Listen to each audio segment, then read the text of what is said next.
বিবর্ণ এডুকেশনাল ইনস্টিটিউটে সকলকে স্বাগত জানাই। এই ভিডিওতে আমরা নেটের বাংলার ইউনিট 3 অর্থাৎ কাব্য কবিতার প্রশ্ন উত্তর সম্পর্কে আলোচনা করব। এর আগে আমাদের আরো অনেক ভিডিও গেছে যেখানে বাংলারই ইউনিট 1 থেকে ইউনিট 10 এর বিভিন্ন প্রশ্ন উত্তর নিয়ে আলোচনা হয়েছে। তোমরা অবশ্যই সেগুলোকে আগে দেখবে, তার সঙ্গে সঙ্গে এই ভিডিওটাও দেখতে থাকো। তো চলো শুরু করা যাক।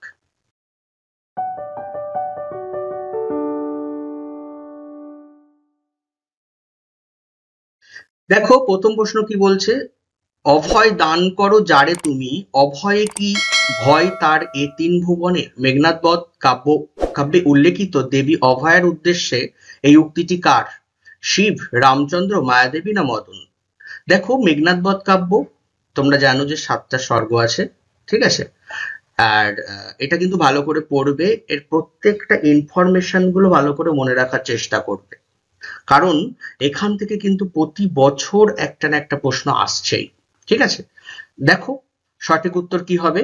মদন। পরের প্রশ্ন দেখো, শক্তি চট্টোপাধ্যায় নিজের কবিতাকে কি বলতেন? গদ্য কবিতা, লিরিক কবিতা, পদ্য না শূন্য দশকের কবিতা? শক্তি চট্টোপাধ্যায়, ঠিক আছে?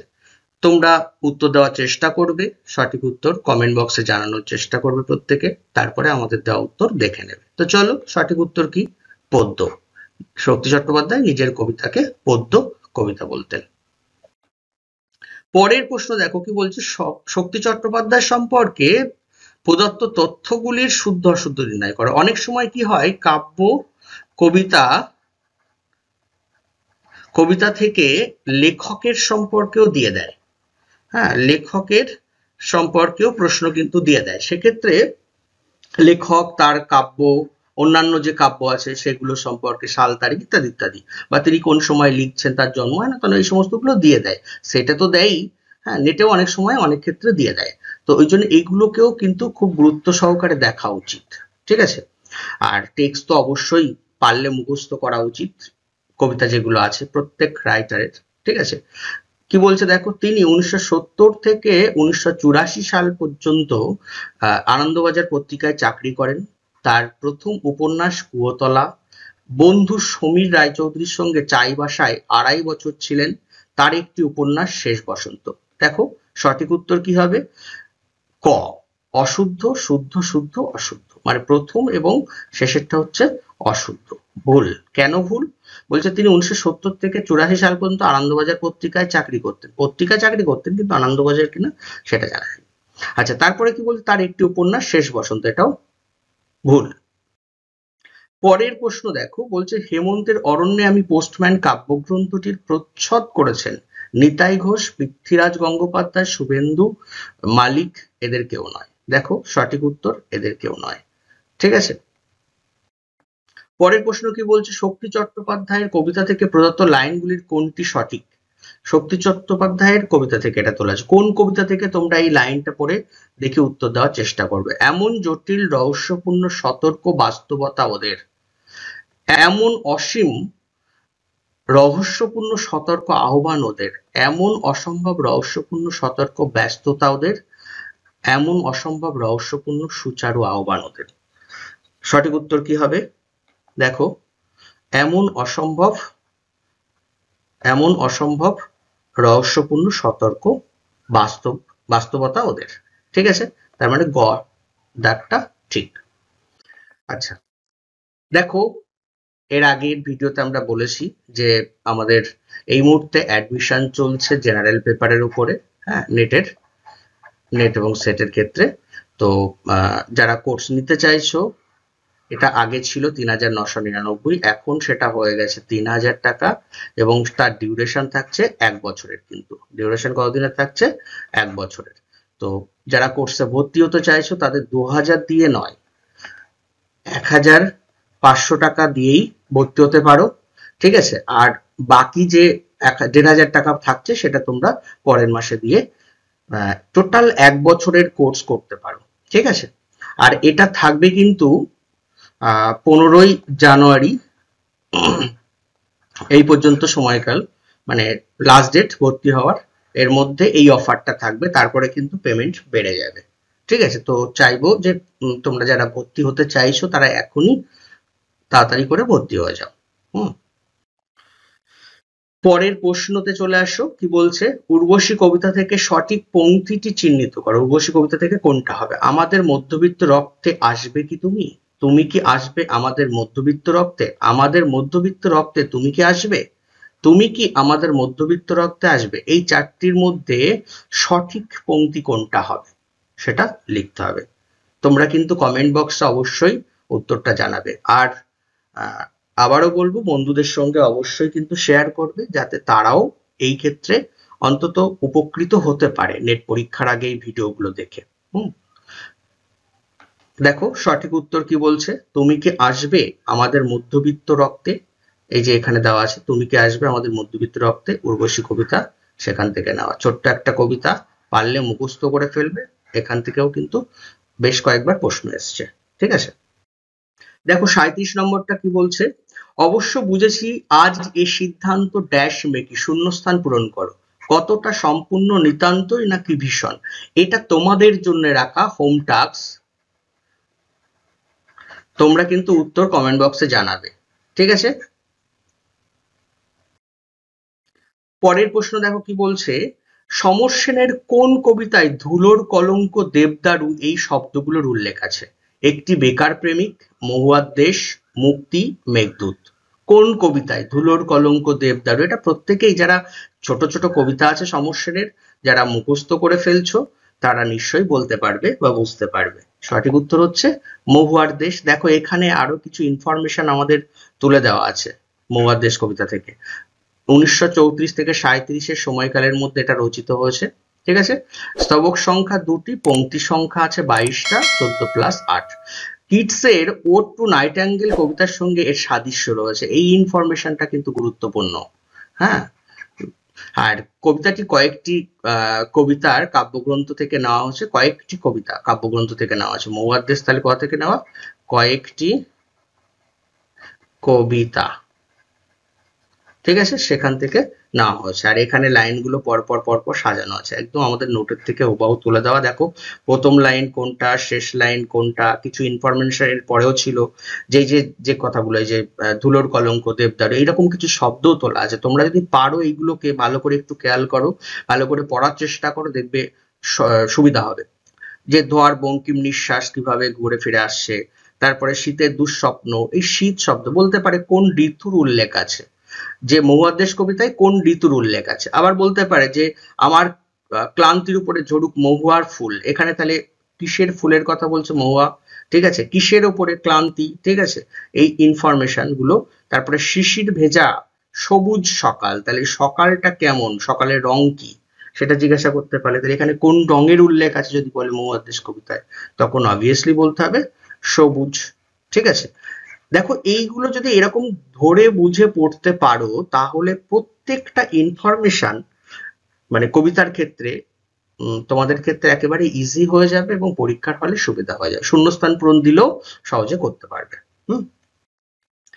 পরের প্রশ্ন দেখো কি বলছে, সমর সেনের কবিতা অবলম্বনে শূন্যস্থান পূরণ করো। আর শিশির ভেজা, দেখো এখানেও সেই প্রশ্ন। ঠিক আছে, শূন্যস্থান পূরণ দিয়েছে, সবুজ ঘাসে, ভোরের ঘাসে, সবুজ ভোরে, সবুজ সকালে। সঠিক উত্তর কি হবে? শিশিরে ভেজা সবুজ সকালে, ধুলোর কলঙ্ক। ঠিক আছে, তাহলে সবুজ সকালে হয়ে যাচ্ছে এখানে, শিশিরে ভেজা সবুজ সকালে। এইরকম ইনফরমেশন কিন্তু আছে, দেখো এখানেও শেষ লাইন উল্লেখ করা আছে। তো এরকম ভাবে তোমরা যদি পড়তে পারো তোমাদেরও সুবিধা হবে। তারপরে প্রশ্ন কি বলছে, দেখো সাধের আসন কাব্যের চতুর্থ স্বর্গের প্রথম লাইন কোনটি? সাধের আসন কাব্যগ্রন্থ, এখান থেকে দেখো সাধের আসন আর মেঘনাদ বধ, ঠিক আছে, মেঘনাদ বধ কাব্য, এই দুটো কাব্যগ্রন্থ, ঠিক আছে, মানে সত্যি কথা বলতে মুখস্থ করা সম্ভব না। এই দুটো পড়ে পড়ে বারবার একটু মনে রাখার চেষ্টা করতে হবে, কি ইনফরমেশন যেগুলো আছে সেগুলো মনে রাখার চেষ্টা করতে হবে। যে এখানে কি বলছে, সাধের আসনে প্রতিটা কবিতা মানে শুরু হওয়ার আগে, স্বর্গ শুরু হওয়ার আগে কবিতা দেওয়া আছে, তাল, রাগ, এই যে বেসিক ইনফরমেশন গুলো আছে সেগুলো একটু মনে রাখতে হবে। তো দেখো এই যেমন স্বর্গ দেওয়া আছে, চতুর্থ স্বর্গের প্রথম লাইন, এইগুলোর ক্ষেত্রে এরকম কিছু ইনফরমেশন মনে রাখ। চতুর্থ স্বর্গের প্রথম লাইন কোনটি, কোন কবিতা দিয়ে শুরু হচ্ছে, সেই কবিতার শেষ লাইন কি আছে, বা চতুর্থ স্বর্গের শেষ লাইন কি আছে, আর চতুর্থ স্বর্গের মধ্যে কি কি ইনফরমেশন রয়েছে, তারপরে যে কবিতাটা দেওয়া আছে তার রাগ, তাল, এগুলো একটু মনে রাখার চেষ্টা করো, তাহলে দেখবে হয়ে যাবে। ঠিক আছে, মুখস্থ বেশি করতে যেও না এক্ষেত্রে। এই দুটো কাব্যগ্রন্থ এখানে 2-4 বার অন্তত চোখ বুলিয়ে যাও। হ্যাঁ, মেঘনাদ বধ এবং সাধের আসন কবিতা থেকে কিন্তু একবার অল্টারনেটিভ করে কোশ্চেন আসে, বা অনেক সময় কেউ একসঙ্গে একটা করে ইনফরমেশন শুদ্ধ অশুদ্ধের জন্য দিয়ে দিল।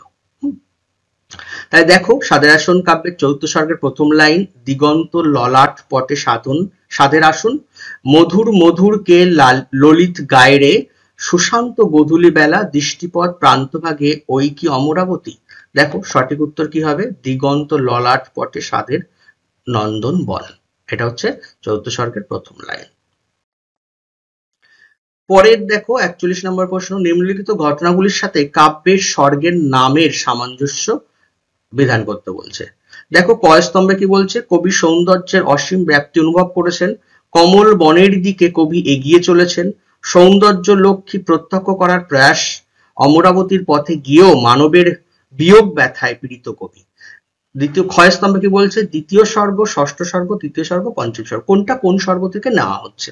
এগুলো একটু কঠিন, ঠিক আছে, কিছু করার নেই, যতটা সম্ভব মনে রাখার 2-4 বার রিডিং পড়ে পড়ে মনে রাখার চেষ্টা করতে হবে। কি বলছে দেখো, এ হচ্ছে 3 নম্বর, কবি সৌন্দর্যের অসীম ব্যাপ্তি অনুভব করেছেন তৃতীয় স্বর্গে। ঠিক আছে, কমল বনের দিকে কবি এগিয়ে চলেছেন চতুর্থ স্বর্গ, মানে পঞ্চম স্বর্গে, 4 নম্বর দাগ। আচ্ছা, সৌন্দর্য লক্ষ্মীকে প্রত্যক্ষ করার প্রয়াস, এটা হচ্ছে দ্বিতীয় স্বর্গে, আর অমরাবতীর পথে গিয়েও মানবের বিয়োগ ব্যথায় পীড়িত কবি ষষ্ঠ স্বর্গে। তাহলে দেখো এগুলো কিন্তু এক একটা তথ্য, বারে বারে পড়ে মনে রাখার চেষ্টা করতে হবে, এবং নোটটাকে যদি এরকম ভাবে লেখা যায় যে কবি সৌন্দর্যের অসীম ব্যাপ্তি অনুভব করেছিলেন পঞ্চম স্বর্গের মধ্যে, কমল বনের দিকে এগিয়ে চলেছিলেন কোথায়, তোমার পঞ্চম স্বর্গে, আর ওই এরটা হচ্ছে তৃতীয় স্বর্গে। ঠিক আছে, এই জিনিসগুলো যদি তুমি পরপর সাজাতে পারো তাহলে কিন্তু তোমার সুবিধা হয়ে যাবে। পরের প্রশ্ন দেখো, অমরাবতীর প্রবেশ পথ কোন স্বর্গের অন্তর্গত। একই প্রশ্ন কিন্তু দ্বিতীয়বার শর্ট হিসাবে চলে এসে, তৃতীয়, চতুর্থ, পঞ্চম, ষষ্ঠ কোনটায় হবে। এখানে চতুর্থ নেই, সপ্তম স্বর্গ রয়েছে। দেখো সঠিক উত্তর হচ্ছে পঞ্চম স্বর্গ, একটু আগে আমরা দেখলাম। পরের প্রশ্ন কি বলছে দেখো, সাধের আসন অমরার দ্বাররক্ষী কে ছিল, কপিলা, অমলা, ধবলা, এদের কেউ নয়। সঠিক উত্তর কপিলা, তাহলে অমরার দ্বাররক্ষী হচ্ছে কপিলা। পরের প্রশ্ন কি বলছে দেখো, স্বর্গের ড্যাশ শোনে সচকিত কানে, শূন্যস্থান পূরণ করো, ধ্বনি, স্বাগত, বাদ্য না বীণা। এটা তোমরা চেষ্টা করো, প্রত্যেকটাই তোমরা কিন্তু অবশ্যই চেষ্টা করবে উত্তর দেওয়ার, এবং পারলে কমেন্ট বক্সে সেটা কমেন্ট করে জানাও, ভালো আমরাও দেখে বুঝতে পারবো যে তোমাদের প্রস্তুতি কতটা রয়েছে। আর এগুলো কিন্তু বন্ধুদের সঙ্গে শেয়ার করতে ভুলো না। সঠিক উত্তর কি হবে, স্বাগত। ঠিক আছে, তারপরের প্রশ্ন কি বলছে দেখো, সমর সেনের কবিতা অবলম্বনে নিচের দেওয়া লাইনটির আগের লাইন কোনটি। এই একটা প্রশ্ন, এটা যদিও দেয় না, দেইনি এখনো পর্যন্ত, আমরা একটু করেছি, জানি না দেবে কিনা। ঠিক আছে, যে এখানে অসহ্য নিবিড় অন্ধকারে আর দূর সমুদ্রের দীর্ঘশ্বাস, সেই উজ্জ্বল স্তব্ধতার নামুক মহুয়ার গন্ধ ধূমহীন তাদের চোখে হানা দেয়। ঠিক আছে, কিসের ক্লান্ত নীরবতা, এই লাইনটা বোধহয় ছিল। ঠিক আছে, তো দেখো এখান থেকে সঠিক উত্তর কি হবে, নামুক মহুয়ার গন্ধ, এটা হচ্ছে আগের লাইন। এখানে অসহ্য নিবিড় অন্ধকারে, এই যে এখানে অসহ্য নিবিড় অন্ধকারে, এর আগের লাইন, আগের স্তবকে রয়েছে নামুক মহুয়ার গন্ধ, তাহলে এটা হচ্ছে ওই তোমার আগের লাইন কি হচ্ছে, নামুক মহুয়ার গন্ধ, তাহলে গটা হচ্ছে সঠিক উত্তর। ঠিক আছে, তাহলে প্রশ্নগুলো সবাই কিন্তু উত্তর দেওয়ার চেষ্টা করো। হ্যাঁ, কার কেমন লাগলো বলবে, অবশ্যই জানাবে কমেন্ট বক্সে, আর তোমরা কোন ভিডিও চাইছো, ঠিক আছে, সেটা কমেন্ট বক্সে জানাতে ভুলো না। তোমরা চাইলে আমরা চেষ্টা করব সেই সমস্ত ভিডিওগুলো সম্পর্কে ডিসকাস করতে। ঠিক আছে, আর বন্ধুদের সঙ্গে শেয়ার করো, আর সঙ্গে লাইক করতে ভুলো না। আজ তাহলে এই পর্যন্ত থাকছে, দেখা হচ্ছে নতুন ভিডিওতে নতুন টপিক নিয়ে।